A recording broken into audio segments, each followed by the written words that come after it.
जी। Okay.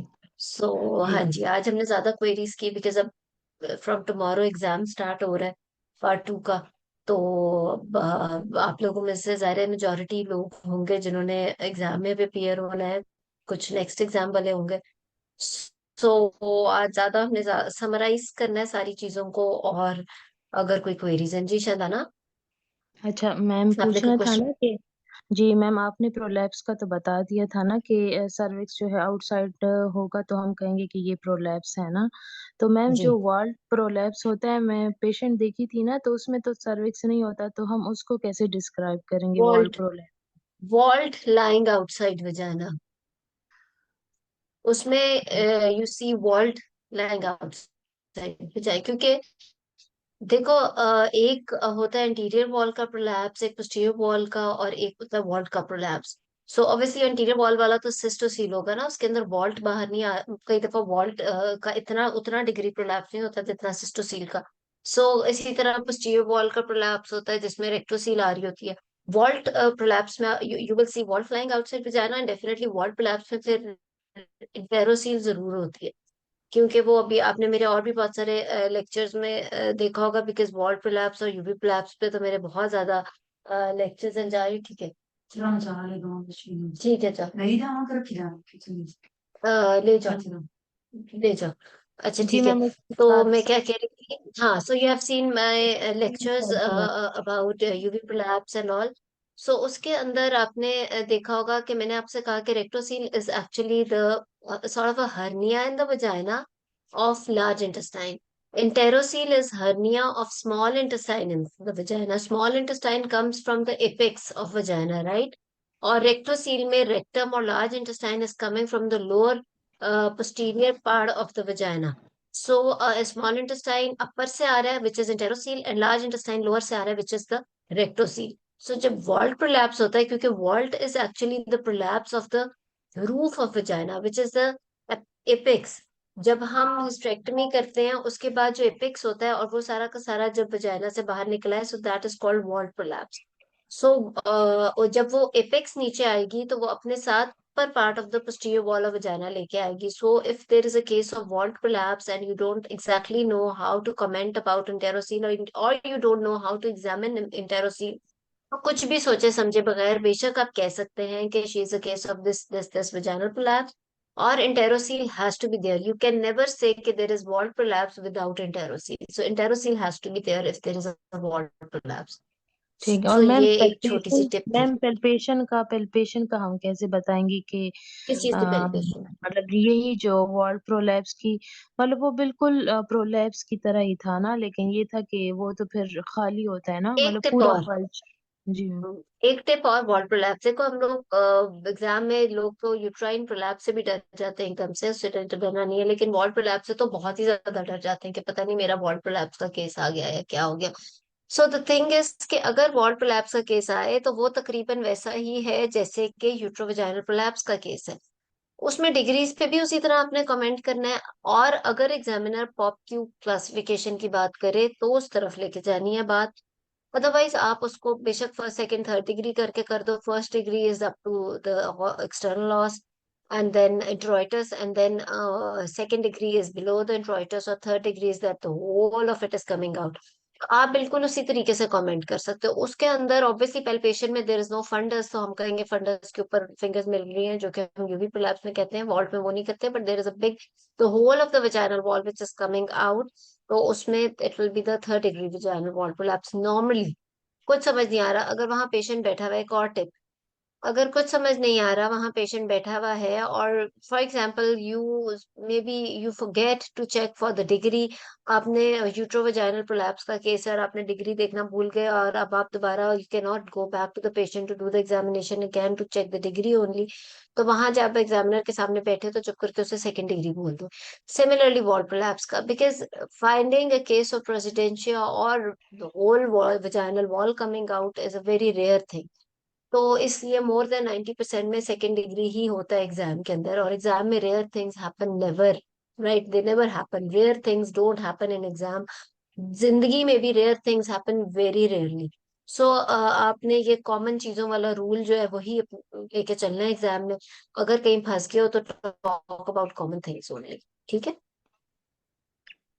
ठीक है। और मैम एक और पूछना था कि एक पेशेंट थी ना, तो वो एंडोमेट्रियल सीए था ना, तो उसका जो है 16 वीक्स तक वो पर एब्डोमेन यूट्रस था और फिक्स हम्म, था।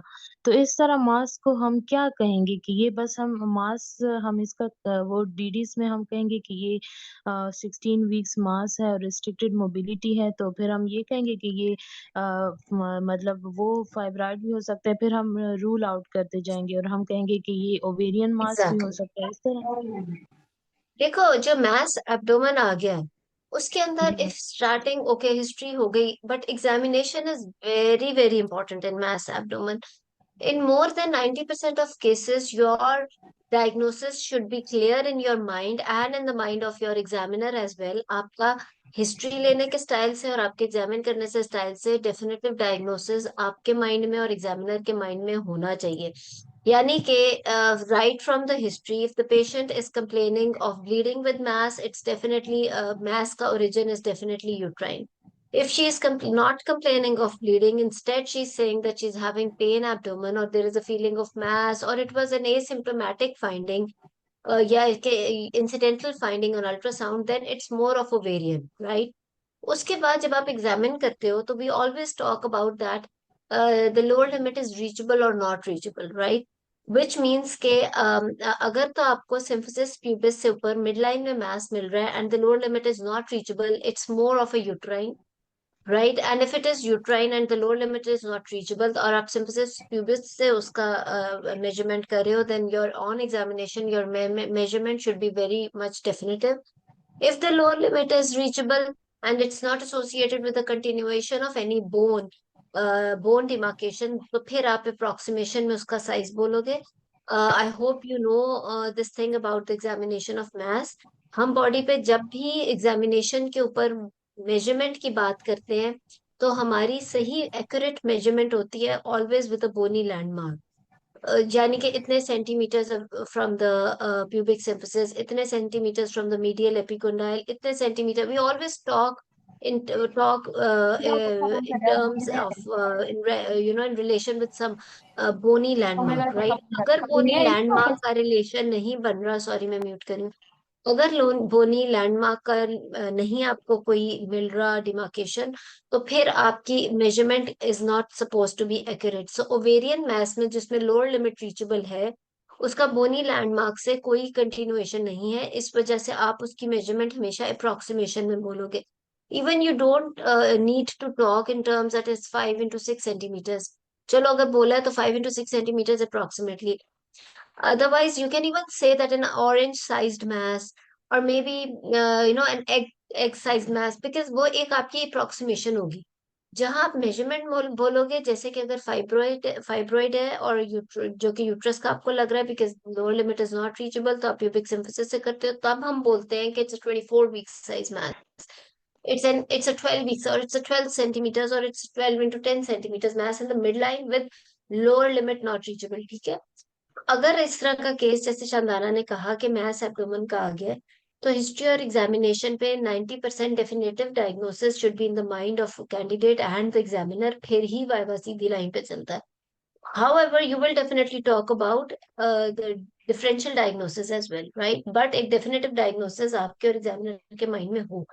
उसके बाद आप जो है, and then again you can never say directly that is the case of C endometrium। C endometrium तो बहुत आगे की बात है। आपने तो स्टार्ट करना है कि अगर आपका मिड लाइन का मैस है with lower limit not reachable, तो यूट्राइन मैस है, तो यूट्राइन मैस में उसकी आप डीडी एज के हिसाब से देख लो कि अगर तो वो यंगर एज ग्रुप है, एचएमबी के साथ आई है और मिड लाइन का मैस है, इट मे बी इमोबाइल, उसकी रिस्ट्रिक्टेड मोबिलिटी हो सकती है because of adhesions and many other things, तो फिर आप उसको वो सारा डिस्क्राइब करके और फिर डीडी में आप उसको, you can start with fibroid, you can start with large uterus की बहुत सारी कॉजेज होती हैं, it may B adenomyosis etcetera etcetera, all तो वो 16 वीक साइज होगा।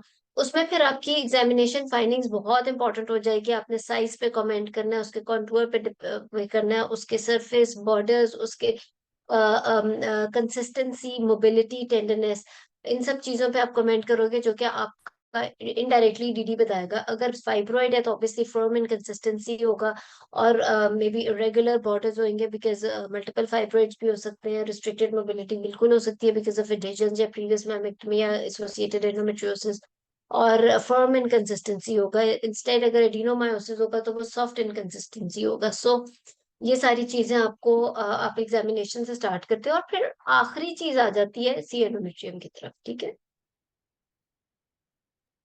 और मैम एक और भी पूछना है मैम, अगर जो है मतलब सर्वाइकल डिसेंट है ना, तो उसमें हम कैसे डिफरेंशिएट करेंगे कि ये प्रोलैप्स नहीं है, ये सिर्फ सर्वाइकल डिसेंट है?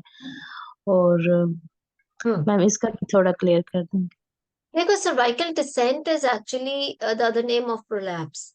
आप वेल सपोर्टेड यूट्रस के साथ सर्वाइकल इलोंगेशन की बात कर सकते हो, राइट? अगर सर्विक्स नीचे आया हुआ है विदाउट इलोंगेशन, तो डेफिनेटली वो यूट्रस को भी थोड़ा नीचे लेके आएगा। ठीक है। तो आपने जब सर्वाइकल डिसेंट की टर्म यूज की, तो इसका मतलब है डेफिनेटली वो प्रोलैप्स की तरफ जा रहा है। How ever if it is associated with elongation और नॉट, राइट? तो मोस्टली जो आप पूछना चाह रहे हो, वो आप पूछना चाह रहे हो वेल सपोर्टेड यूट्रस में cervical prolapse which may be because of the elongated cervix, right? if the cervix is elongated, तो डेफिनेटली वो आपको उसकी जो पूरी मेजरमेंट है, कई दफा 5 सेंटीमीटर की cervix मिल रही होती है फॉर एग्जाम्पल। अब वो हम जब एग्जामिन कर रहे होते हैं तो हमने अपनी फिंगर के ऊपर थोड़ी सी मेजरमेंट्स हमने की होती है, हमें पता होता है कि यहाँ तक 1.5 सेंटीमीटर है फॉर एग्जाम्पल, यहाँ तक 3 सेंटीमीटर है, यहाँ तक 5 सेंटीमीटर है, एक्सेट्रा। तो जब हम पीवी करते हैं कि elongated cervix हमें नजर आता है, तो फिर हम उसकी मेजरमेंट फिंगर से कर लेते हैं। And if you think that it's, आपने अपनी फिंगर पे थोड़ा अंदाजा लगाया होता है नॉर्मल सर्विक्स की लेंथ का, and you definitely get to know, हमें पता लग जाता है कि ये मोर देन नॉर्मल लेंथ है सर्विक्स की, और यूट्रस वेल सपोर्टेड है, तो फिर वो elongated सर्विक्स का केस है। नहीं मैम, कभी इस तरह पेशेंट था ना, इतना मतलब अजीब सर्विक्स था, लग रहा था कि हाँ, प्रोलैप्स है, लेकिन वो उसकी बिल्कुल हाइपरट्रॉफी इतनी हुई भी थी। हाइपरट्रोफी थी। तो जी एग्जैक्टली। मैम। सो elongated या इंक्रीज लेंथ ऑफ सर्विक्स और हाइपरट्रोफी में भी डिफरेंशिएट करना होता है। कई दफा आपको इतनी हाइपरट्रोफिड सर्विक्स मिलती है, और आपको काफी, हम कहते हैं फ्लशिंग ऑफ वजाइना भी है over the cervix. Why does that happen? वो इसलिए हो जाता है क्योंकि एक पेशेंट अगर होती है, जैसे अगर आपने पीएस की है और आपको वो एग्जामिनर कहते हैं कि आपने डिस्क्राइब करना है पीएस की findings, and you think that the cervix is hypertrophied, उसके काफी ज्यादा हाइपरट्रोफिड लिप्स है, and the vaginal walls are hanging over on to the cervix. तो आप कमेंट करते हो कि cervix is this and it's hypertrophied cervix and there is flushing of vaginal walls over the cervix, क्योंकि उस PS finding को examiner भी देख रहा होगा। आप किसी चीज को मिस तो नहीं कर सकते। तो what does this flushing of vaginal walls mean? क्यों कुछ खवातीन में ये होता है, कुछ में नहीं होता? जो पेशेंट्स होती है ना, जिनके बहुत ज्यादा इन्फेक्शंस रहती हैं, क्रॉनिक डिस्चार्ज रहता है जिनको वजाइनल वॉल से, उनके हाइपरट्रोफी इसलिए हो जाती है क्योंकि उनके ग्लैंड्स मल्टीप्लाई बहुत ज्यादा करते हैं, because they keep on producing secretions because of the infections. और जब ग्लैंड्स बहुत हाइपरट्रोफी बहुत ज्यादा मल्टीप्लाई करते हैं, तो वो it ultimately leads to increase number of cells in that particular part of the body, और वो फिर that leads to hypertrophy of that part. So mostly जब आपको हाइपरट्रोफिड वजाइनल वॉल्स मिले या हाइपरट्रोफिड सर्विक्स मिले, तो उसका वो आप एक्सप्लेनेशन दे सकते हो कि वो क्रॉनिक वजाइनल इन्फेक्शंस की वजह से होता है। जी नफीसा। अस्सलाम वालेकुम मैडम। वालेकुम जी। मैम मैंने ये डिफरेंशियल्स के बारे में पूछना था। ये जो हम लाइफ पेशेंट देखते हैं ना, और उसकी फिर हम डिफरेंशियल्स बनाते हैं, तो ये हम्म। डिफरेंशियल्स फिर हमने दो एग्जामिनर्स को बताने होते हैं ना, और वो बहुत सोच समझ के बताने होते हैं क्योंकि वो ऐसे ही उस है। स्पेसिफिकेशन भी मांगते हैं ना। तो मैम अब ये ऐसे। अगर कोई पेशेंट इस तरह आती है ना, कोई फीवर के साथ आती है, पेन के साथ आती है, तो उसकी तो हम डिफरेंशियल्स बना देंगे। अब कोई पेशेंट अक्सर इस तरह कहती है कि मेरा बीपी नहीं कंट्रोल, मैं उसके लिए एडमिट हूँ, मैं शुगर कंट्रोल के लिए एडमिट हूँ। तो अब कोई पेशेंट हम्म। अब लाइक डायबिटीज के लिए एडमिट है और शुगर कंट्रोल के लिए एडमिट है, तो इसकी हम कैसे डिफरेंशियल्स बनाए पे? देखो, इसमें सबसे इम्पोर्टेंट जो डिफरेंशियल होता है ना, फॉर एग्जाम्पल उसमें सबसे पहले तो यही होता है कि she is chronic, she is a case of chronic diabetes, और she is a case of GDM. ठीक है। और maybe yes type 1 diabetes. और if she is chronic diabetic तो क्या वो complicated case of chronic diabetic है जिसके अंदर उसकी रेटिनोपैथी आ जाती है, कार्डियक प्रॉब्लम और renal problem? If she is a case of GDM, तो क्या तो उसमें फर्दर थोड़ा सा आ जाता है कि is she case of complicated GDM और नॉट। उसमें आपने बात यूं ही करनी है कि she is at gestational amenorrhoea of for example 32 weeks, right? और she is admitted for the control of blood sugar levels. उससे अगला सवाल अगर एग्जामिनर कर रहा है कि what do you think what type of diabetes she is having, definitely she is not. Type 1 diabetes exam में मिलना, दुनिया जिंदगी में भी मिलना थोड़ा सा रेयर है, बहुत रेयर नहीं है, होता है बट थोड़ा सा रेयर है। ऑब्वियसली टाइप 1 डायबिटिक है, फिर तो बात ही दूसरी तरफ चलेगी। टाइप 2 डायबिटीज में आप अगर तो वो क्रॉनिक डायबिटिक है, तो पेशेंट आपको हिस्ट्री में पता है कि वो क्रॉनिक डायबिटिक है।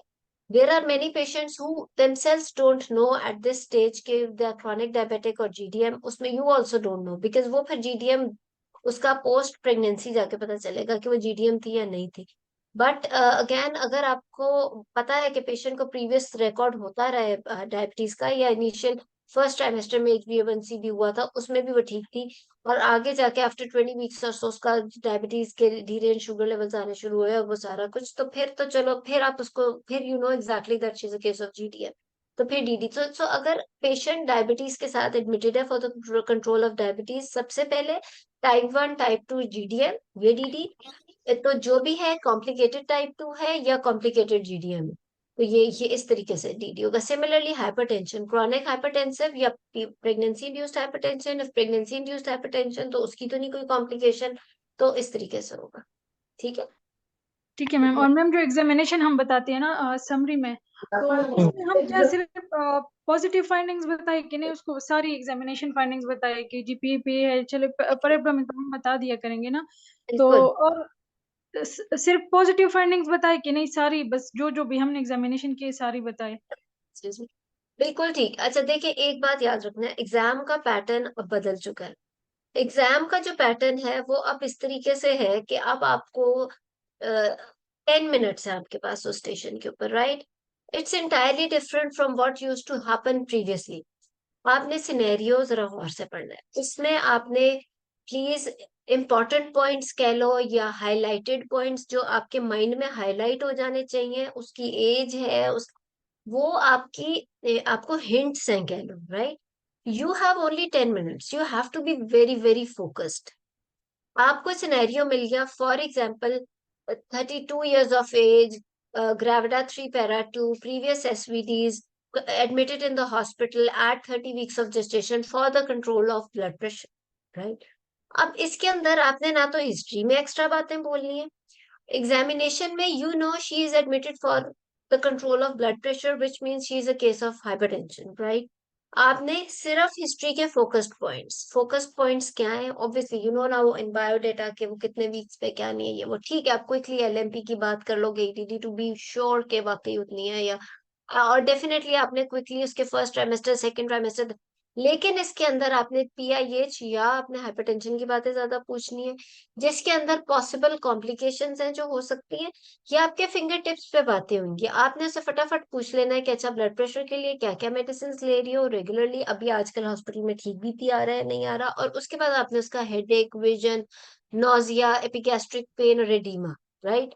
ये तो हमारे 5 वो बातें हो गई जो रूल आउट कर देगी कि मैटरनल कॉम्प्लिकेशन तो नहीं हाइपरटेंशन की डेवलप हुई। उसके बाद आपने हाइपरटेंशन से रिलेटेड पॉसिबल फीटल कॉम्प्लिकेशंस के कहीं आईयूजीआर तो नहीं उसको बताया हुआ, कोई और उसको ओलिगोहाइड्रोमियोस की तो नहीं कॉम्प्लिकेशन साथ में बताई हुई, या वो सारा कुछ, और फिर अब इस वक्त क्या मेडिसिन वो ले रही है और रेगुलरली ले रही है या नहीं ले रही। उसके बाद when you are talking about examination, there is no time कि आप उसके बात करना शुरू कर दो कि उसके नेल्स कैसे हैं, उसका पाम कैसे है, उसका क्या कैसे है। Yes, pulse is important, blood pressure is important, oedema is important, उसके रिफ्लेक्सेस आर इम्पोर्टेंट, उसका जेवीपी पे बात करना because it's a cardiovascular disease, वो आप कर लो। उसके बाद आप उसका और उसका फोकल एग्जामिनेशन जो मेन है basically which is abdominal examination, क्योंकि ऐसा ना हो कि आप उसकी अनीमिया, जॉन्डस, थायराइड उसके पीछे लग जाओ और आप उसका डीमा भूल जाओ या आप उसके रिफ्लेक्सेस पे बात करना भूल जाओ। सो क्योंकि टाइम नहीं है ज्यादा, आपने भी पूरा, और आपने ये याद रखना आपने ये सिनेरियो में जरूर पढ़ना है कि what is actually asked from you, कि आपसे उन्होंने पूरा पेशेंट मैनेज करने को कहा हुआ है, या आपने आपको Sorry, सिर्फ कहा Nalandi है कपड़े कि स्टूडियो सॉरी हमारा उसकी मानी बात मॉनिटरिंग, सॉरी आपको म्यूट कर लो सॉरी, या आपको कहा हुआ है कि उसकी पूरी हिस्ट्री पूरा मैनेज करने को कहा है, या आपको सिर्फ ये भी हो सकता है कि वो उन्होंने कहा हो कि आपने सिर्फ एग्जामिन ही करना है। अगर सिर्फ एग्जामिन ही करना है और टाइम इतना है, तो आपने फिर पूरा का पूरी बात करनी है, उसका जनरल फिजिकल भी करना है आपने, उसका फिर तो ब्रेस्ट एग्जामिनेशन, उसका कार्डियोवैस्कुलर एग्जामिनेशन, उसका हर एग्जामिनेशन पे बात करेंगे। और अगर लेकिन अगर उन्होंने सिर्फ मैंने मैनेजमेंट की बात की है, तो उसमें तो फिर ऑब्वियसली फिर आपने, क्योंकि इस पेशेंट को डिलीवर करके घर भी भेजना है, तो how you don't have time to talk about other things, ठीक है। इसी तरह इसी क्योंकि हो सकता है उन्होंने बात की हो हल्की सी हिस्ट्री एग्जामिनेशन के पॉइंट्स और सिर्फ इन्वेस्टिगेशंस डिस्कस करनी हो। सो आपकी हर चीज उस सिनेरियो पे है जो वहां पे दिया होगा, ठीक है। तो उस सिनेरियो को आपने गौर से पढ़ना है कि है क्या, उस पे अपने माइंड में करना है कि कितना को टाइम आपका यूज हो सकता है, मैनेज करना है तो फिर मैनेज ही करना है। फिर आपने एक बोल देना है कि in general physical examination in particular I would like to see her BMI etcetera, वो सारी बातें। और फिर आपने क्विकली पूरा फिर इन्वेस्टिगेशन पे, क्योंकि आपने हर इन्वेस्टिगेशन में भी आप बेसलाइन बोलना चाहो तो बोल दो, बट आपने उसका मेन आपने पीआईएच प्रोफाइल बोलना है कि अगर if you think that the time is running fast, तो फिर आप उसको क्विकली बेसलाइन की बात करके you can move on to the RFTs, LFT, serum uric acid और वो सारा कुछ, और स्पेसिफिकली यूरिन एल्ब्यूमिन। बट और फिर आप मैनेजमेंट में, लेकिन इतना क्विक भी नहीं होना कि एग्जामिनर को समझ ही ना आए कि आप क्या बोलते जा रहे हो। तो आपने हर चीज को उसकी ड्यू इम्पोर्टेंस बट बहुत फोकस रह के करना है। सिमिलरली अब जैसे, लेकिन अब अगर फॉर एग्जांपल केस अनीमिया, अब आपको ये भी पता हो ना कि आपने किसके अंदर किस चीज को कवर करना है। अगर अनीमिया का केस है, तो अनीमिया के अंदर तो फिर कार्डियोवैस्कुलर सिस्टम एग्जामिनेशन भी बनता है, राइट। उसके अंदर फिर आपका सिस्टेमिक एग्जामिनेशन की इंपॉर्टेंस भी आ जाएगी। तो इस तरीके से आपने फिर ध्यान में रखना है कि केस किस चीज के है और उसमें किस किस चीज को फिर कवर करना है, ठीक है। बट ज्यादा बात फोकस रहने की ही है सारी। जी, और किसी की कोई क्वेरी?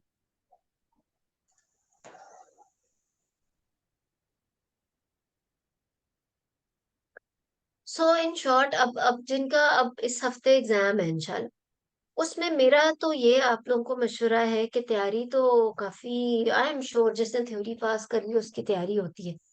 आप एक काम आप ये करो, आज का भी दिन है, आपने सिर्फ अपने फिंगर टिप्स पे रिवाइज कर लो, या कहीं पे लिखा हुआ है तो उसको देख के रिवाइज कर लो कि main main points, which means कि आपने जैसे मैंने अभी बात की कि पीआईएच में आपने मेनली हिस्ट्री, एग्जामिनेशन, इन्वेस्टिगेशंस में क्या बात करनी है, 10-15 ऑप्स के टॉपिक्स, 10-15 गायनी के टॉपिक्स, इस तरीके से रिवाइज कर लो। उसके अलावा कुछ मुश्किल टॉपिक्स होते हैं जैसे पॉप क्यू है, या ये फॉरेस्ट प्लॉट है, या ये ऑडिट से रिलेटेड क्वेश्चंस, या इस किस्म के कुछ हैं जो कि अनहोने से आ जाते हैं, वो थोड़ा ऑन्कोलॉजी के क्विकली आप थोड़ी सी स्टेजिंग रिवाइज कर लो, और हर स्टेज से रिलेटेड क्विकली उसकी management.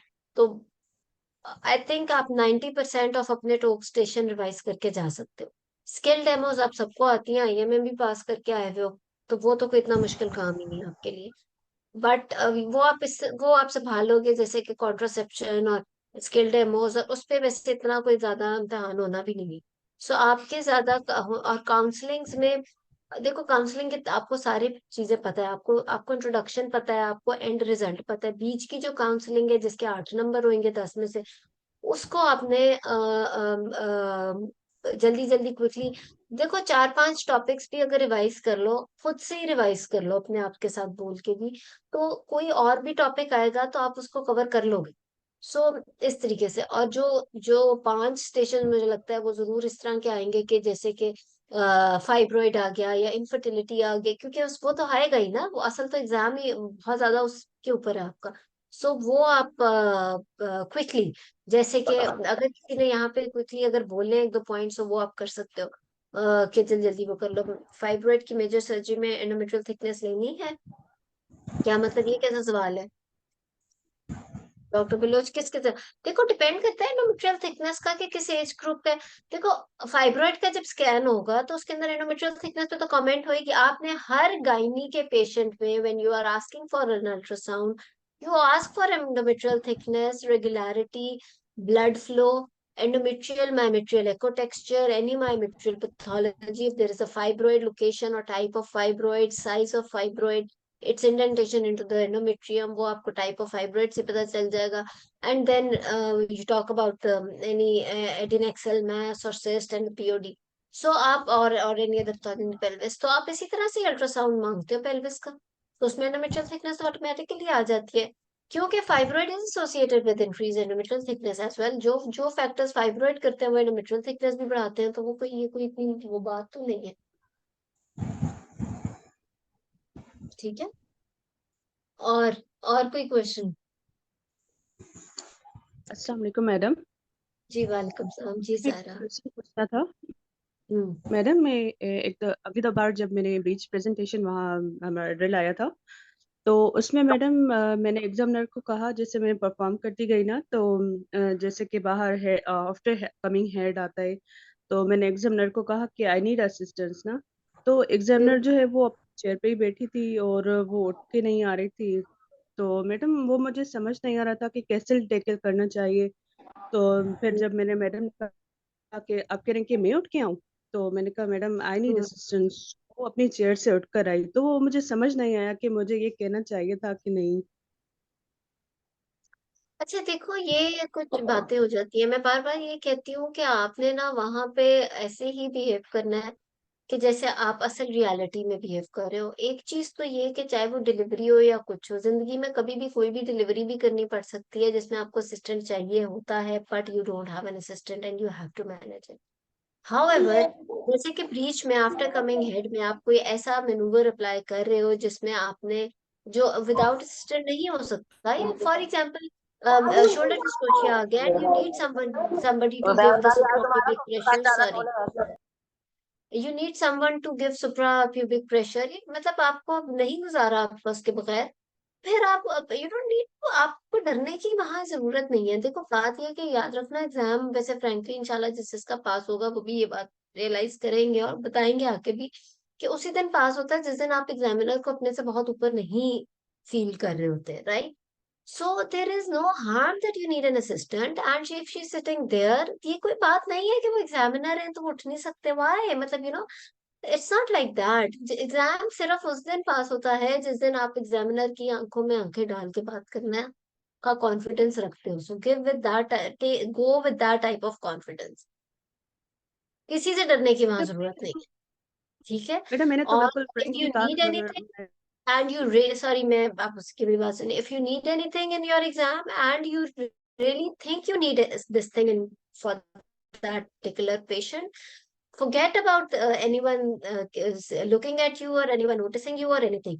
Be very very confident and say कि मुझे ये चीज चाहिए तो मुझे ये चीज चाहिए. हाँ मैंने ये मैनूवर करना है and I need an assistant. मैं कैसे मतलब मैं क्या एक हाथ से बेबी गिराऊं एक हाथ से मतलब your body language should be. But ये तभी होगा जब आपको पता होगा कि आप ठीक बात कर रहे हो. बोंगियों के ऊपर अगर आप इस तरह करोगे तो वो फिर थोड़ा सा बैड बिहेवियर की तरफ भी जा सकता है. But if you really think you are right, for example, you know, I have experienced actually.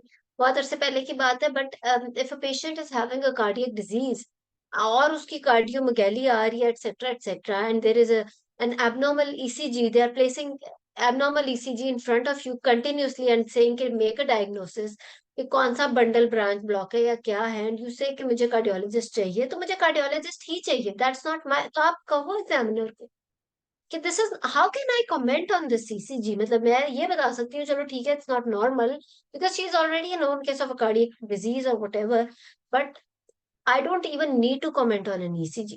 ठीक है. So be very very confident. और एग्जाम अगर आप ब्रीच का कुछ कर रहे हो and you really need assistance तो यू डू नीड असिस्टेंस. और अगर वहां आप चाहे एग्जामिनर अगर आपको लगता है कि फॉर एग्जाम्पल वो नहीं उठ सक रही है वो, तो you can ask.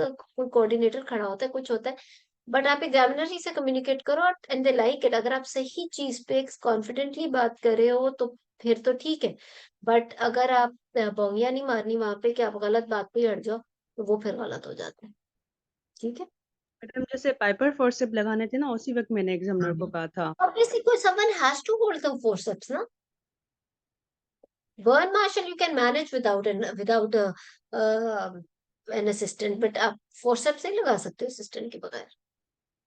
Ji ma'am, thank you. काम। हाँ जी।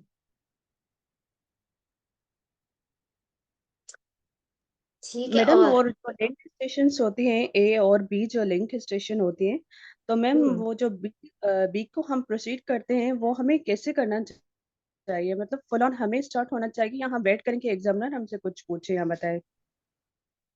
देखो नॉर्मली अगर ए और बी कंटिन्यूएशन वाले स्टेशन होते हैं, तो जब आप बी पे जाते हो तो वहां कुछ ना कुछ पहले ही लिखा होता है रिगार्डिंग ए, राइट।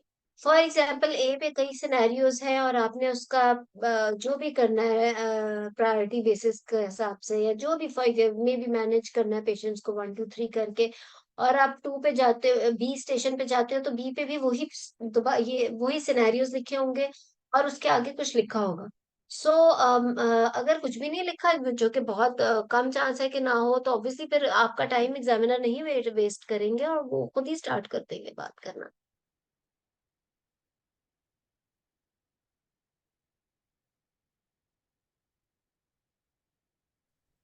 ठीक है। और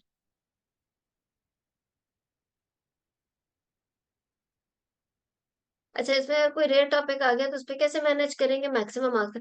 हाँ देखो, जब एक आधा रेयर टॉपिक आता है, एक चीज तो ये कि रेयर टॉपिक सबके लिए रेयर है। अगर सबके लिए नहीं तो शायद एक बंदे को ही आएगा, बाकी तो सभी क्या हाथ पांव आप फूलेंगे। दूसरी चीज, एक अच्छी बात इस एग्जाम पैटर्न में हो गई है कि अगर आप एक स्टेशन फेल भी कर रहे हो, लेकिन बाकी सारे स्टेशन में इतना हाई स्कोर कर रहे हो कि तो वो कवर हो जाएगा उस एक स्टेशन में। पहले होता था कि आपका एक भी वाइवा गया तो पूरा एग्जाम गया, राइट। सो अब आप बाकी स्टेशन से तो आपकी डेफिनेटली तैयारी और परफॉर्मेंस हर स्टेशन पे परफेक्ट हो, ताकि अगर कोई बुरा स्टेशन आए तो वो कवर कर दे। तीसरी चीज ये कि अगर बुरा स्टेशन आ भी गया है तो आप लोग थ्योरी पास करके आए होते हो, कुछ ना कुछ तो चलो 2 मार्क्स तो ले ही लोगे ना। 2 या 3 तो लो, ताकि आपके ओवरऑल परफॉर्मेंस में वो चीज तो ऐड हो ना, ताकि ओवरऑल तो मार्क्स पासिंग की तरफ, क्या पता उन 2 3 से ही पास हो रहे हो। सो आपने उसको लेकिन वो अगेन उस एक हो सकता है किसी का एग्जाम ही उसको अल्लाह ना करे, लेकिन उस रेयर स्टेशन से हो जाता है, स्टार्ट ही रेयर स्टेशन से हो जाता है। तो it does not really mean के आपके सारी स्टेशन इफेक्ट पे यू नो एग्जैक्टली, बल्कि कि अगर एक पहला मेरा स्टेशन अच्छा नहीं हुआ तो फिर बाकी सारे स्टेशन पे मुझे कितना ज्यादा प्रेजेंस ऑफ माइंड रखना, और रख लेते हो। एट टाइम्स आपको नहीं पता होता, but you do perform very well in other station और कवर हो जाता है। मैंने तो कई सुने कि 2 2 स्टेशन बुरे होके वो पास हो जाते हैं। सो देखो ना, अगर 2 भी बुरे हो जाए लेकिन हर एक में आप 8 आउट ऑफ 10 भी ले रहे हो, तो भी आपका पासिंग की तरफ जा सकता है। ठहरो, ये जो आप लोग चैट पे लिख के क्वेश्चंस कर रहे हो, अगर बोलते जाओ ना तो मिस नहीं होगा। अच्छा, ये क्या है? मैग्नीशियम सल्फेट तो हम लगाएंगे ही तब जब हम 24 आवर्स में एक्सपेक्ट कर रहे हैं डिलीवरी, राइट। सो मैग्नीशियम सल्फेट अगर आप न्यूरो प्रोटेक्शन के लिए लगा रहे हो, तो वो इंडिकेटेड ही उस केस में है बिफोर 34 वीक्स। अगर आप नेक्स्ट 24 आवर्स में डिलीवरी एक्सपेक्ट कर रहे हो, तो डेफिनेटली अगर मैग्नीशियम लग गया तो फिर तो डिलीवरी हो जाएगी। तो अगर आपने मैग्नीशियम लगा दिया लेकिन 24 आवर्स में डिलीवरी नहीं हो रही, तो मीन्स कि आपका पिछला डिसीजन ही ठीक नहीं था। So, magnesium sulfate is actually not an indication for early delivery itself. ये किसी ने क्वेश्चन किया हुआ है, केस कैसे प्रेजेंट करें एग्जामिनर के लिंक क्या वाले स्टेशन में? क्या मतलब, मुझे नहीं समझ आया।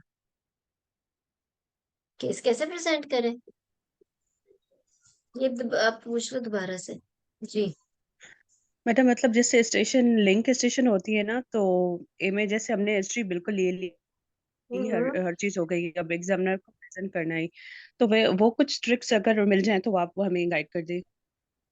देखो बात ये है कि केस आपने अब अगेन है ये 10 मिनट्स में प्रेजेंट क्या करना, सब कुछ ही करना है। 2 3 मिनट्स में आपने हिस्ट्री एग्जामिनेशन बोल देना, विच इज नॉट डिफिकल्ट। और आप बहुत खूबसूरत तरीके से बोल सकते हो, जैसे मैंने आपको भी बताया फॉर एग्जाम्पल PIH का पेशेंट है, तो आपने क्विकली बायोडेटा की इंपॉर्टेंट बात है, you don't need to talk about too much of details. आप पूछोगे कि okay what was her age and she is married for how many years and LMP, and उससे आपने क्विकली ATT और gestational age निकाल ली होगी। And then if she is a chronic, मतलब उसको पहले से शुगर से ब्लड प्रेशर है या अब है, then you move on to the HOPI which will include कि अब BP आजकल you you it's better to start with the present status कि अभी BP कैसा है, मेडिसिन क्या ले रही है, and then you go ahead with the first trimester कि तब से BP ज्यादा था, और फिर सेकंड ट्राइमेस्टर में कि एडिमा तो नहीं होना शुरू हुआ, हेडेक, विजन ब्लरिंग, ये इसमें नोजिया, वॉमिटिंग, और साथ में एपिगैस्ट्रिक पेन और एडिमा। और उसके बाद आप उसके पॉसिबल फीटल कॉम्प्लिकेशंस की बात कर लोगे, और क्या क्या मेडिसिन जा रही हैं, वो सारा कुछ। और उसके बाद आप जो है एग्जामिनेशन में क्विकली आप उसके कहोगे कि in general physical examination to be more specific in this patient, यूं करके बेशक बोल दो। फिर आप उसको पल्स की बात करोगे, रेडियल रेडियो फेमरल डिले की बात करोगे, ब्लड प्रेशर की, JVP की, फेशियल और सेक्रल एडिमा की बात करोगे, एंड देन आप कहोगे कि after the systemic examination that will include the cardiovascular and the breast examination in particular, और रिफ्लेक्सेस की बात करके फिर आप एब्डोमिनल एग्जामिनेशन की बात कर लोगे कि वो अब आप पूरा बोलोगे, राइट।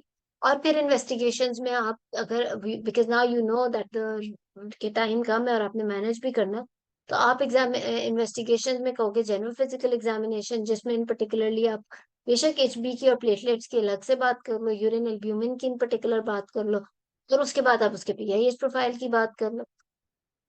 तो इस तरीके से उसके बाद आप उसकी मैनेजमेंट पे आ जाओगे। इसी तरह सिमिलरली विद डायबिटीज, डायबिटीज की मैनेजमेंट में कौन सी रिजीम पे इंसुलिन की डोज, क्या, या ये बिना आप प्लीज बोल के पूछ लो जल्दी से रीबा। आप वो टाइपिंग में एक दो वर्ड्स मिस्टेक हुए में मुझे समझ नहीं आ रहा। अच्छा तो हाँ रीबा पूछे।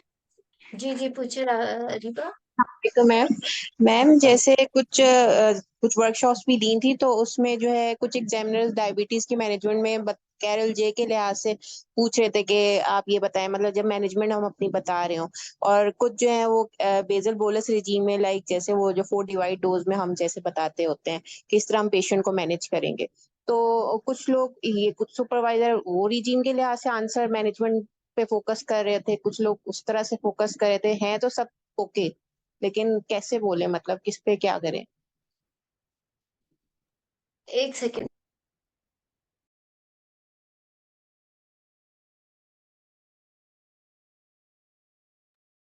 ओके सो नहीं देखो मेरी बात सुनो। एक चीज तो ये कि पहले तो आप कोशिश करो कि एग्जामिनर को अपनी रिजीम पे रखो, right. You are managing the patient and you know how to manage your patient. Regime वही अच्छी है जो आप दे रहे हो और जिसमें आप एक्सपर्ट हो, right. Secondly availability of the insulin, आप ये नहीं कि बहुत महंगी महंगी इंसुलिन जो है वही सिर्फ बोलते जाओ। सो इन शॉर्ट वो रिजीम जो आप वार्ड्स पे यूज कर रहे हो, सबसे पहले तो वो। हाउएवर आपको बाकी रिजीम्स भी पता होनी चाहिए। जैसे कि अगर कोई एग्जामिनर कोई पर्टिकुलर नाम लेके बोले, लेकिन वो फेल नहीं करेगा अगर वो देख लेगा कि आप you are confident in giving management in a correct way in your own way, तो बस वो काफी है एग्जामिनर के लिए। वो इधर उधर की रिजीम्स तब पूछते हैं जब उन्हें लगता है कि आप तो सोच में गुम हो गए हो कि मैंने इंसुलिन किस तरह देनी है, राइट। या आपने कहीं पीछे गलतियां की होती हैं, वरना they don't need to ask you about other regimes. वो और रिजीम्स या बहुत थ्योरी में जाने की उन्हें जरूरत ही नहीं पड़ती। अगर आपने बात मकसद देखो, एवरीवन नोज कि थ्योरी आप पास करके आए हुए हो, थ्योरी आप लोगों से ज्यादा शायद हम में से या एग्जामिनर किसी को उतनी नहीं आती होगी जितनी एक पार्ट 2 के थ्योरी पास किए हुए कैंडिडेट को आती है, राइट। सो आपने इस वक्त they are not testing you for the theory in particular. वो अब आपका नॉलेज और एटीट्यूड का टेस्ट है, नॉलेज का नहीं, आपके प्रैक्टिकल स्किल्स और एटीट्यूड का टेस्ट है ये, राइट। नॉलेज आप कर आए हो पास। अब उन्होंने देखना ये है कि आपका कितना स्किल है कि आप अपने पेशेंट को मैनेज कर रहे हो, और आपका एटीट्यूड क्या है कि यू आर कॉन्फिडेंट इनफ। जहां उन्हें लगेगा कि she is shaking about her own regime, वो इधर उधर की रिजीम्स भी पूछ लेंगे और आपको और शेकी करने के लिए, ठीक है।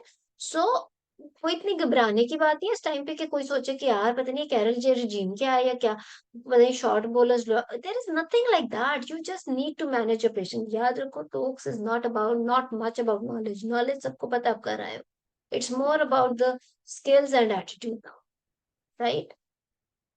जहां उन्हें इन दो चीजों में आपकी कमी लगेगी, वो किसी तरह नॉलेज पे जाके सवाल पूछेंगे, किसी तरह किधर से जाके सवाल पूछेंगे, not to pass you but to confuse you more. क्योंकि ये इम्तिहान ऐसा नहीं है कि वो किसी की आसानी के लिए बैठे हैं। उन्होंने बहुत चुन के लोग निकालने हैं जिन्होंने जाके लोगों, because you will be dealing with patients जो आपके पास रेफर होके आएंगे। मतलब वो कोई बहुत बेसिक लेवल के पेशेंट्स नहीं होंगे, वो पेशेंट्स होंगे जो कि आमतौर पे नहीं मैनेज हो सक रहे, तो अब वो भेजेंगे कि अब ये, बिकॉज शी इज एफसीपीएस तो she is going to manage this patient. So उन्होंने उन लोगों को सिलेक्ट करना है, राइट? सो उसमें फिर अब आपकी फर्स्ट उससे ही पता चल जाता है एग्जामिनर को कि ये कितना को कंफ्यूज्ड है अपने उसमें, ठीक है, इस वजह से। मैम। जी, वेलकम जी। और कुछ किसी ने कुछ समराइज करना है कुछ और? ये हमारा ने क्वेश्चन किया हुआ है, 33 वीक्स पर एक्लेम्शिया के पेशेंट और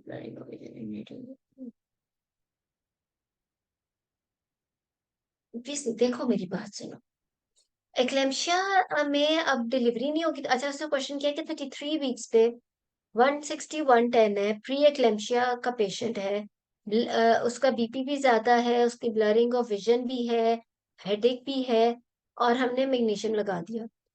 देखो, दो टर्म्स होती हैं, there is pre eclampsia and there is imminent eclampsia and then there is eclampsia, right?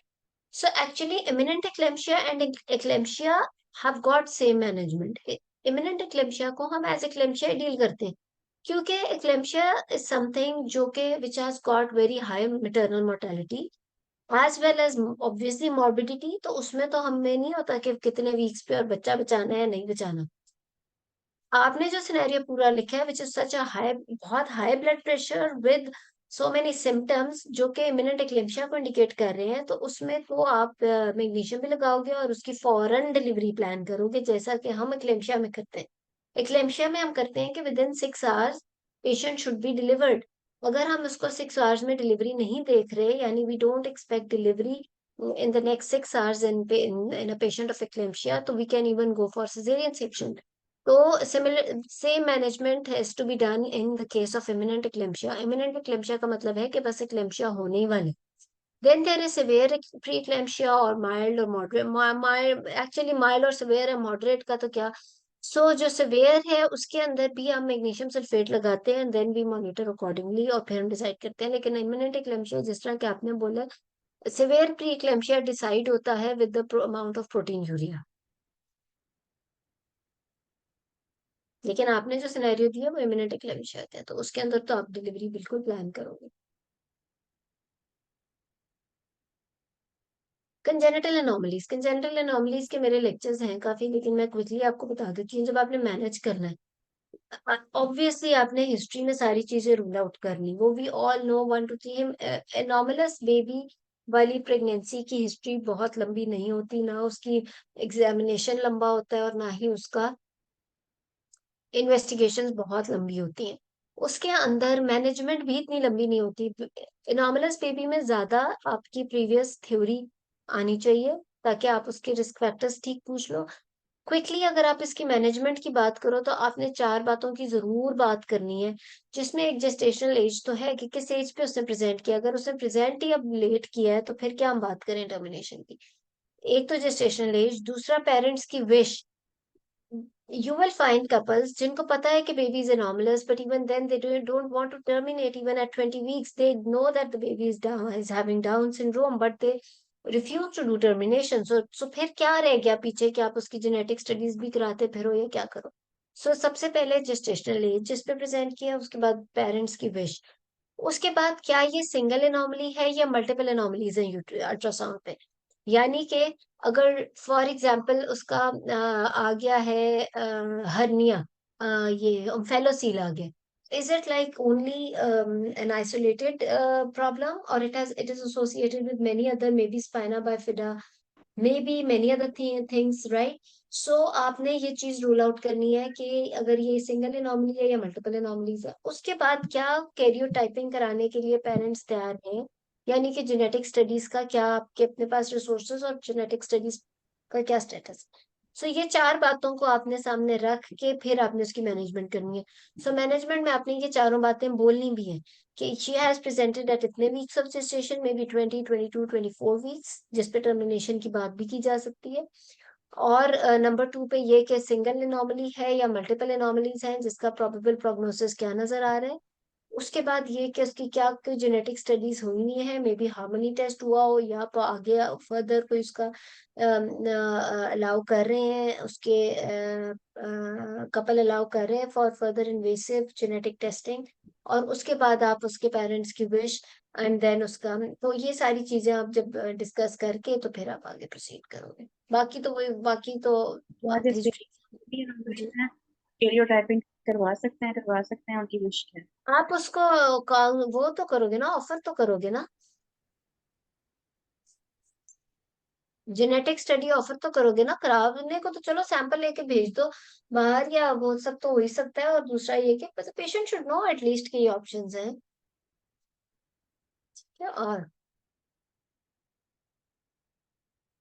जी, कोई और क्वेरी, कोई और क्वेश्चन?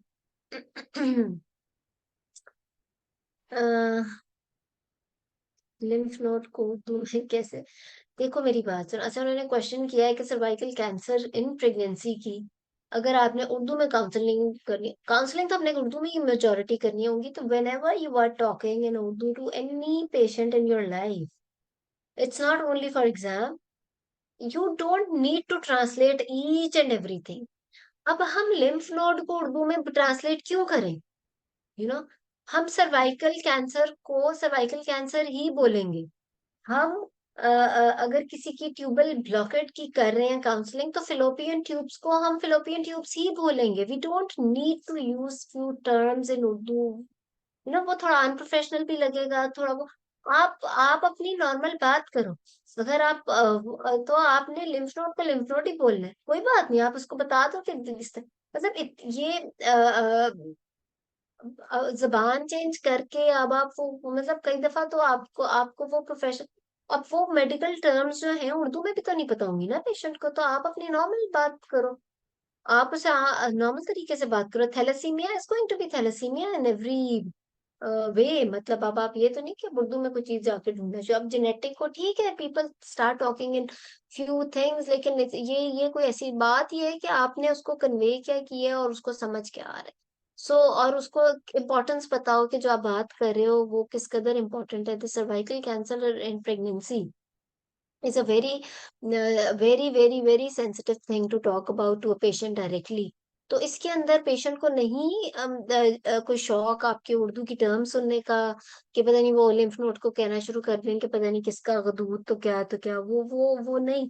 वो what she is concerned about is कि है क्या, कि हो क्या गया है, कैंसर हो गया, कैंसर से अब उसकी जिंदगी को क्या होगा। उसमें आप बता सकते हो कि लिम्फ नोड्स होते हैं जिससे हम स्टेजिंग करते हैं। अब स्टेजिंग को अब आप क्या उर्दू में बोलोगे, right? So there are few things कि आप बोलो और फिर आप बताओ कि इसकी इंपॉर्टेंस क्या है, स्टेजिंग की इंपॉर्टेंस क्या है, कि पता चले कि बॉडी में कितना फैल गया, उसके मुताबिक ही ट्रीटमेंट होगी और उसके मुताबिक ही फैसला होगा कि प्रेगनेंसी कंटिन्यू करनी है या नहीं करनी, या कितने वीक्स पे है, या हमने क्या ट्रीटमेंट ऑप्ट करनी है। मैडम जी, मैडम मैंने क्वेश्चन पूछना था कि हम जनरल फिजिकल एग्जामिनेशन जब करते हैं तो उसमें पेशेंट को बिठा के हम चेक करेंगे, एक साइड पे करके उसका जनरल फिजिक करेंगे, या जिस सिचुएशन में वो लेटी हुई है उसी में ही कर लें?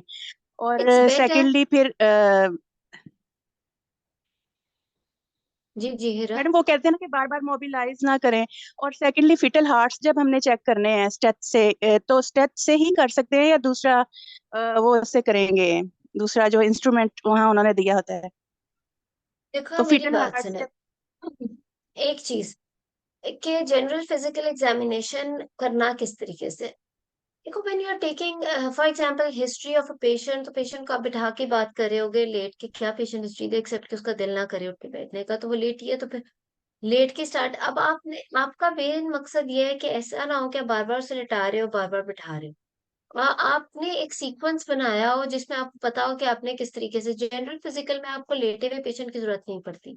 सो आप बैठ के करो, ताकि आप जब उसका रेस्पिरेटरी सिस्टम एग्जामिन कर रहे हो या उसकी हाँ, कार्डियोवास्कुलर के लिए आपको उसको लेटाना पड़ सकता है, उसकी हार्ट बीट और वो सारा पैल्पेट करने के लिए, तो वो आपको फिर उस तरीके से आपने उसे बिठाना उठाने वाला सिस्टम आपका बहुत यूनिफॉर्म होना चाहिए, ताकि आपको वो हैप्पैज़ार्ड ना हो जाए। आप एक दफा पेशेंट अगर लेट गया तो 45 ये का ना हो कि एंगल बार-बार है बैठ रहा हो। इस कार्डियो तरीके से बेहतर ये होता है कि बैठ के स्टार्ट कार्डियक करके में फिर 45 लिटा दें। इसलिए लिटा दें क्योंकि उसके बाद आप अपना जो है फोकल एब्डोमिनल और वजाइनल एग्जामिनेशन ताकि कर सको। सो बैठ के स्टार्ट करके फिर लिटा दें। और दूसरा आपने क्वेश्चन क्या किया था हिरा? मैडम मैं अच्छा कि फील्ड हाँ, फीटल हार्ट। देखो, फीटल हार्ट आप स्टेज से भी ले सकते हो, राइट? इसमें कोई ऐसी बात नहीं है। आपके फीटल हार्ट की जगह ठीक होनी चाहिए, लेने का स्टाइल ठीक होना चाहिए। जब आप फीटल हार्ट ले रहे हो तो ऑब्वियसली आपका एक हाथ मैटरनल पल्स पे होता है और आपकी आईज जो है वो मदर के फेस की तरफ होती है। This is how you take fetal heart. However हमेशा आपको फीटोस्कोप से फीटल हार्ट लेने आने चाहिए हैं। ये बात है। उसकी वजह देखो बहुत सारी है। टाइम आपका स्टेट नहीं चल रहा होता, आपके पास नहीं होता ये वो।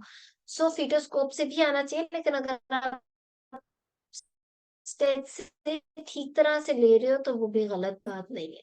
ठीक है, डाउन सिंड्रोम में टर्मिनेशन ही करेंगे, किसी ने लिखा टीओपी करें, क्यों नहीं करेंगे? टर्मिनेशन वाइड स्पेक्ट्रम है, तो हमें क्या पता बेबी का आईक्यू क्या है, एक्सेट्रा एक्सेट्रा। डाउन सिंड्रोम में 20 वीक्स पे टर्मिनेशन है इंडिकेटेड। ब्रेकिंग बैड न्यूज में क्या, रोल प्लेयर्स को कंसोल करने के लिए यार ये इतने लंबे question Reeba, please hand raise करके पूछ लो, मैं आपको भी बता देती हूँ। नफीसा का हाथ है जी, नफीसा आप बताएं। मैम मैंने ये यूजीआर के बारे में पूछना था। उसमें वो जो लास्ट वाला सिनेरियो आता है ना, जिसमें एब्सेंट या रिवर्स फ्लो आता है, तो मैम मैंने इसके हम्म। बारे में ये पूछना था कि जो गाइडलाइन में वो चीज लिखी है ना, जो ग्राफ बनाए हुए हैं, तो उसमें ये है कि इसकी हम्म। डेली अम्लाइकल आर्टरी डॉपलर करो, डेली सीटीजी करो, डेली डीवी डॉपलर करो, और इसको 32 वीक्स पे डिलीवर करना है स्टीरॉइड के बाद। तो मैम अब बात ये है, लेट सपोज एक ऐसी पेशेंट मेरे पास 30 वीक्स पे आती है ना, तो हम्म। मैम उसमें अगर उस पे रिवर्स या एब्सेंट फ्लो आता है, तो उसको हम इस तरह 2 वीक्स के लिए तो नहीं छोड़ सकते ना। अब मेरे माइंड में ये है कि अगर मेरे पास इस तरह 30 वीक्स पे पेशेंट आ गई, तो मैं उसे कहूंगी कि मैं इसको स्टीरॉइड दूंगी, और मैं पेशेंट के साथ डिस्कस करूंगी कि अगर हम इस बच्चे को छोड़ दें तो इसका इंट्रा यूट्राइन भी, इसकी प्रोग्नोसिस अच्छी नहीं है, लेकिन अभी जो हम इसका सिजेरियन करेंगे तो उसमें भी रिस्क है, बेबी ग्रोथ रिस्ट्रिक्टेड है, बेबी प्रीमेच्योर होगा, इसके लिए हाई एन आईसीयू केयर चाहिए। तो अगर आपके पास दोनों ऑप्शंस है कि या तो हम इसको डिलीवर करें सिजेरियन के थ्रू स्टीरॉइड कवर देके, तो तब भी लेकिन फिर भी इसमें ये रिस्क है। अगर हम इसको छोड़ दें तो तब भी ये बेबी जो है ये अंदर भी सरवाइव नहीं करेगा। ये वाली बात तो मैम नहीं करनी ना, कि मैं उसको 32 वीक्स तक लेके जाऊंगी, अब अगर एब्सेंट या रिवर्स पे आती है 30 वीक्स पे। देखो एक बात याद रखो, आप ये जो IUGR है ना, देखो देर आर फ्यू थिंग्स जो कि हमें अपनी नॉर्मल उसमें लगता है कि हमें करना क्या है। वो जो गाइडलाइन है ना, एक तो हमने, हमारे पास एक बहुत बड़ा रेफरेंस है गाइडलाइन का, एग्जाम में भी, प्रैक्टिकल लाइफ में भी, लीगली सेफ होने के लिए भी। अगर हम गाइडलाइन से हटेंगे तो शायद हम असल लाइफ में जब प्रैक्टिस करेंगे तो हम शायद लीगली सेफ ना कर सके अपने आप को। If a patient is there with IUGR and she is at 30 weeks and you think that, देखो 30 वीक्स पे हमारी नर्सरी शायद बच्चे को ना भी बचा सके, you can keep her in the hospital. Now there are two things, reverse and absent. हमें ये पता है कि एब्सेंट में तो हम फिर भी हफ्ते तक लेके जा सकते हैं मिडिल सेरेब्रल आर्टरी डॉपलर करा के, या उसको daily like artery Doppler etcetera etcetera वो करके। लेकिन जो रिवर्स एंड डायस्टोलिक फ्लो आ जाता है उसमें तो 24 आवर्स में वैसे ही इंडिकेटेड, कई it's not only in guideline, कई जगहों पर लिखा भी हुआ है कि रिवर्स एंड डायस्टोलिक फ्लो में तो विद इन 24 आवर्स ही आपको प्लान करना होता। सो जहाँ एब्सेंट आ गया है उधर उधर फिर आप, you can keep her in the hospital, tell her about pros and cons that she is at 30 weeks. और 30 वीक्स पे फीटल मॉर्बिडिटी और मोर्टेलिटी का क्या हिसाब किताब है, अगर आप अभी कर दोगे so you can keep her in the hospital, और आप उसकी डेली के हिसाब से उसके डॉपलर भी करा सकते हैं और वो सारा, फिर एटलीस्ट आप उसको थोड़ा सा वायबिलिटी स्टेज तक लेकिन if you think that you got very good nursery and, लेकिन एब्सेंट में तो फिर आप अकॉर्डिंग टू द गाइडलाइन थोड़ा सा जा सकते हो, लेकिन जो रिवर्स एंड डायस्टोलिक फ्लो है उसमें तो इट्स बेटर, उसमें तो वी नो कि 24 आवर्स में फिर आप प्लान करो।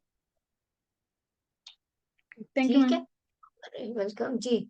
अच्छा, लिपा ने कोई क्वेश्चन किया हुआ है ब्रेकिंग बैड न्यूज का, आप अगर हाथ खड़ा करके कर लो इतना लंबा क्वेश्चन थोड़ा सा। उन्होंने कहा है कि जी रिपा, मैम जैसे डोमेस्टिक वायलेंस की कोई पेशेंट और रोल प्लेयर या सेक्सुअल असॉल्ट की हो या कोई भी ब्रेकिंग बैड न्यूज हो, कैंसर का है कुछ भी, तो उसमें पेशेंट के साथ रैपो बिल्ड करने के लिए उसको टच कर सकते हैं, लाइक उसका हाथ पकड़ना, क्योंकि कुछ लोग बिल्कुल, देखो बिल्कुल आप उसका हाथ पकड़ो, उसको देखो, if a patient is there for example with CA, और मे बी अगर वो पहले आपके सामने व्हेन शी इज क्राइंग, अब देखो बात ये है कि उसका हाथ भी आप एक लिमिट पे जाके पकड़ो ना, इन अ सेंस कि वो आपको नजर आ रहा है कि वो बैठी रो रही है। अब अगर कोई बैठी रो रही है फिर तो आप उसका पकड़ोगे ना हाथ, अगर वो आराम, वो मतलब she is sad but she is listening to you, और एक अच्छे कलमंद तरीके से वो सुन रही है, तो you don't need to hold her hand.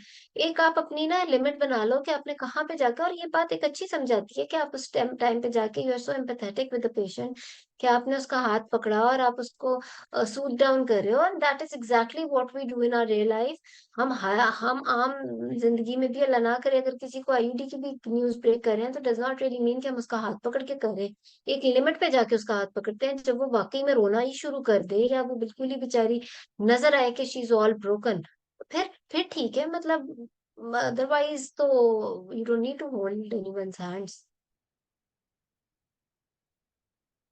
You can even, आप उसको पीछे से बैक पे टैप भी करके पकड़ सकते हो if she is really crying और वो नहीं चुप कर रही है, इतनी बैड न्यूज आपने उसको ब्रेक की है, क्या वो आपको हिस्ट्री नहीं दे रही है, डोमेस्टिक वायलेंस का केस है एंड शी इज क्राइंग, तो आप उसको हाथ भी पकड़ो, आप उसको पीछे से भी थोड़ा सा करो, आप उसको थोड़ा सा सूट डाउन करने के लिए बिल्कुल आप करते हो ऐसे। ठीक है, thank you ma'am. Ma'am CVS का भी बता दें, एग्जामिनेशन मेन के 10 मिनट में कितना क्या करना है एज ए मैं गायनोकोलॉजिस्ट, अभी क्योंकि बता देती हूँ, कार्डियोलॉजिस्ट सलमा की का तरह वो क्वेश्चन तो ले नहीं लेते हैं, ठीक है, फिर बताती हूँ, पहले सलमा का क्वेश्चन, जी सलमा। मैडम मेरे दो क्वेश्चन है कि एक तो हमने एग्जामिनेशन में ये पॉलिक ग्रिप जिसमें हम पहले वो हेड की एंगेजमेंट चेक करते हैं, अब वो हमने करना है कि नहीं करना?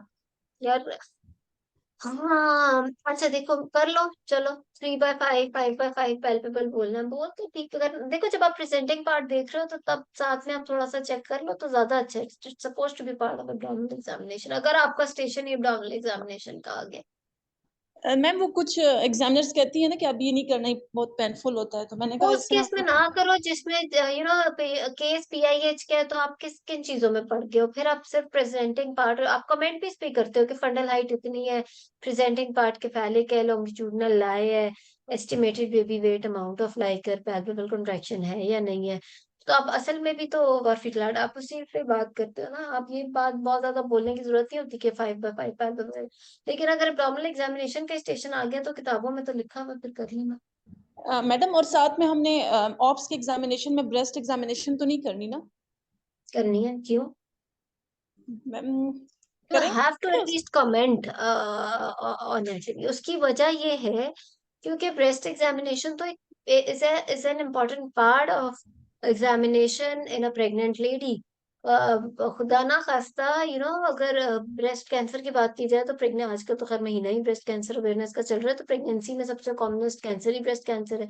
जब भी पेशेंट आपके पास एंटीनेटली विजिट करता है एटलीस्ट एक दफा आप जरूर उसका ब्रेस्ट एग्जामिनेशन करते हो, तो टू रूल आउट दो चीजें, खुदा ना खास्ता कोई लम्प टेंडरनेस वगैरह, सीए को रूल आउट करने के लिए, दूसरा उसके निपल्स की शेप, और बिकॉज यू नीड टू सी के later on she can feed her baby और नॉट इन्वर्टेड है क्या नॉर्मल है व्हाटएवर।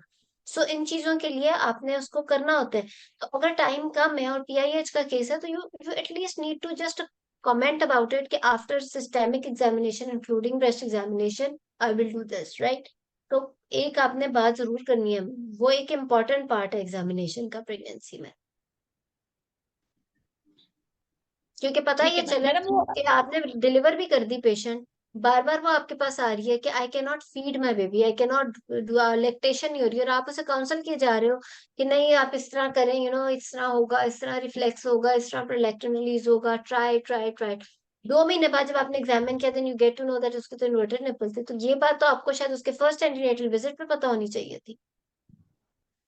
ठीक है मैडम। मैडम उसमें फिर ये कि एग्जाम में तो प्रॉपर एक्सपोजर का वो नहीं होता ना, अब आजकल का जो सब टॉक्स होता कुछ है होता है। उसमें if you think that you need to examine patient there is, मैंने ये बात आपको बताई है कि एग्जाम उस दिन पास होता है जिस दिन इंशाल्लाह अब आप लोग कल परसों पास करके आओगे, तो आप लोग खुद आके कहोगे कि जो आपको पता है कि आपने इस पेशेंट को करना है कॉन्फिडेंटली, आपने वो रेंज भी वहां पर कर लेना है, आपने वो चीज कर भी ली।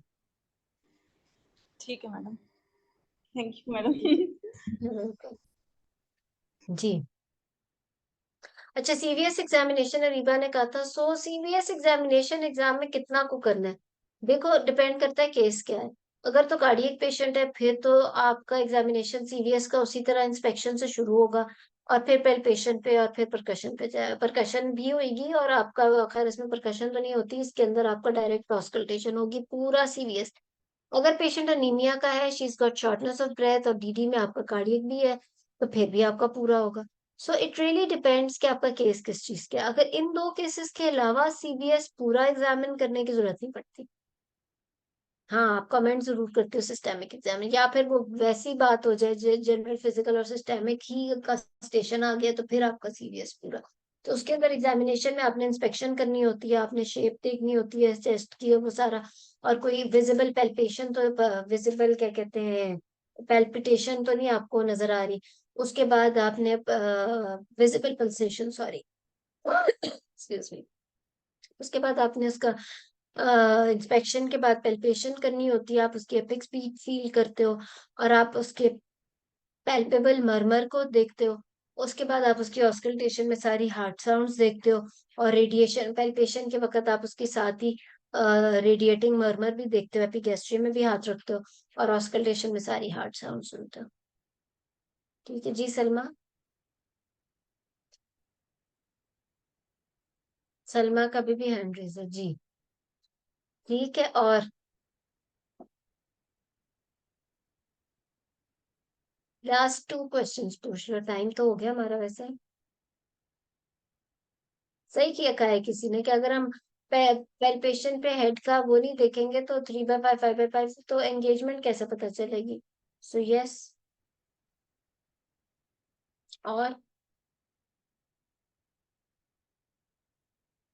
हाँ इंशाल्लाह पास हो जाओगे सारे। बस उसके अंदर देखो बहुत ज्यादा अब तो की बात यही है कि क्विकली, जैसे मैंने अब आपको एक एग्जांपल के तौर पे पीआईएच का बोल के बताया कि पीआईएच के अंदर आपने किस तरीके से वो करना है, या डायबिटीज में या वो, तो इस तरीके से बस रिवाइज कर लो जल्दी जल्दी।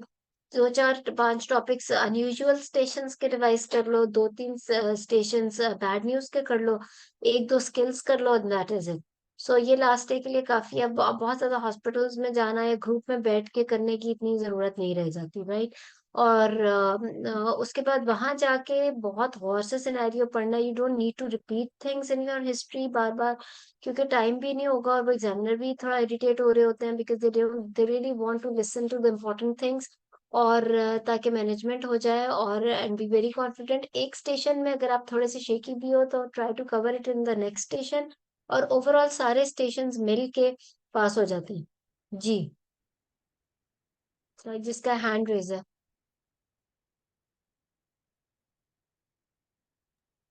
जी अस्सलाम वालेकुम मैम। मैंने ये हाँ, पूछना था कि अगर कोई भी कैंसर इन प्रेगनेंसी आता है तो उसमें हम जैसे जस्ट लाइक सर्वाइकल कैंसर, उसमें हम पेशेंट को अगर वो लिम्फ नोड्स अगर उसके पॉजिटिव होते हैं और उस पे हम उसको टर्मिनेशन ऑफ प्रेगनेंसी एडवाइस करते हैं और वो रिफ्यूज करती है कि नहीं, तो हम उसको कीमोथेरेपी स्टार्ट कर देते हैं।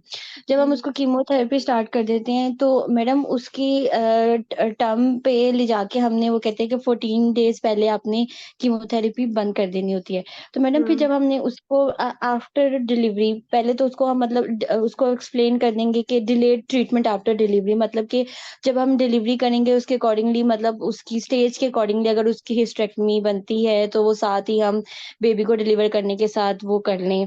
और साथ में क्वेश्चन मेरा ये था मैडम कि कीमोथेरेपी अब बाद में जो हमने उसको कंटिन्यू करनी है तो उसमें पेशेंट ब्रेस्ट फीडिंग वैसे तो कॉन्ट्रा इंडिकेटेड होती है, लेकिन अगर उसमें मतलब फिर हम क्या कैसे करेंगे? देखो मेरी बात सुनो, बहुत इम्पोर्टेंट। प्रेगनेंसी के अंदर 2 सीएज आने का चांस है, आई डोंट थिंक इसके अलावा एक तो सीए ब्रेस्ट और एक है सीए सर्विक्स। सीए ओवरी वगैरह कुछ नहीं ऐसा आता ना विद प्रेगनेंसी। यही दो है, इन दोनों की गाइडलाइंस बहुत स्पेसिफिक है, बहुत। और ये सीए सर्विक्स का तो टॉक आर्टिकल है पूरा, इसमें मेरी क्लास भी है इसमें मेरे चैनल पे ही है, क्लास की रिकॉर्डिंग भी। सो उसमें उसमें ये वो चीजें हैं जो कि थ्योरी है। There is no ifs and buts और पर्सनल एक्सपीरियंसेस और एनीथिंग। इसमें तो क्लैरिटी है कौन सी ड्रग देनी है ब्रेस्ट फीडिंग में, कौन सी सेफ है कौन सी नहीं सेफ, कितना अरसा देनी है कितना अरसा पहले रोकनी है, कितने वीक्स तक आप टर्मिनेशन एडवाइस करोगे, कितने वीक्स के बाद नहीं करोगे, और कितने वीक्स तक लेके जाओगे। This is very very specific, इसमें कोई शक वाली बात ही नहीं है। सीए ब्रेस्ट में इन प्रेगनेंसी में भी और CA ovary CA cervix in pregnancy में भी। सीए सर्विक्स का टॉक आर्टिकल है और सीए ब्रेस्ट का की गाइडलाइन है। ये है। तो ये दो चीजों की आप समरी सिर्फ पढ़ लो and you will get to know there are few drugs which are safe in breast feeding as well as in pregnancy वगैरह। मुझे कंफ्यूज हो रहा है। तो ये आपने you need to see the guideline, और उससे आप वो दो चार नाम याद कर लो, और इंशाल्लाह वो आपका पता चल जाएगा। तो आपको वीक्स एग्जैक्टली पता होना चाहिए कितने वीक्स पे क्या टर्मिनेशन, कितने। सीए सर्विक्स में staging is important also, but उसमें वीक्स भी बहुत इंपॉर्टेंट है कि कितने वीक्स पे वो प्रेजेंट कर रही है। ठीक है, okay, thank you ma'am. Welcome. चलें, good.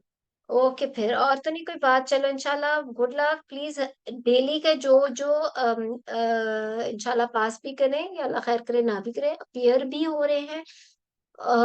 Do share your experiences in group, एक सदका जारिया ही समझ लो, और किसी की भी हेल्प हो जाती है। Do let us know also about the whole management thing which is going on there, specially mannequins थे कि नहीं थे, ये उनके डमीज का के बारे में रोल, बिकॉज अभी पैटर्न स्टार्ट हुए 1 साल ही हुआ है, और उसमें हर एग्जाम जो है वो थोड़ा थोड़ा ऐसा ऐसा और इम्प्रूव हो रहा है, तो कुछ ना कुछ चेंजेस होती है हर अगले एग्जाम में, जो अगर आके हम शेयर कर लें तो अगले लोगों के लिए बहुत आसानी हो जाती है। सो और जो भी देखे आए, एक और बड़ा नेक काम हो जाएगा कि एक लिस्ट अपने स्टेशंस की शेयर कर लो ग्रुप में, तो and we can keep on discussing इंशाल्लाह ग्रुप में अपना अपडेट कर। और जो पास हो please do let me know also इंशाल्लाह। और मुझे लगता है आप सारे इंशाल्लाह पास हो जाओगे। You ask very good questions, उसी से अंदाजा हो जाता है। So we be very very confident इंशाल्लाह। ठीक है, good luck. Thank you so much ma'am. Welcome. Okay चलो फिर, और ये किसी ने हैंड रेज किया हुआ है, अगर सवाल है तो जल्दी से पूछ लें। मेरा ख्याल है वैसे ही हुआ है। ठीक है, चलो गुड लक। हाफिज।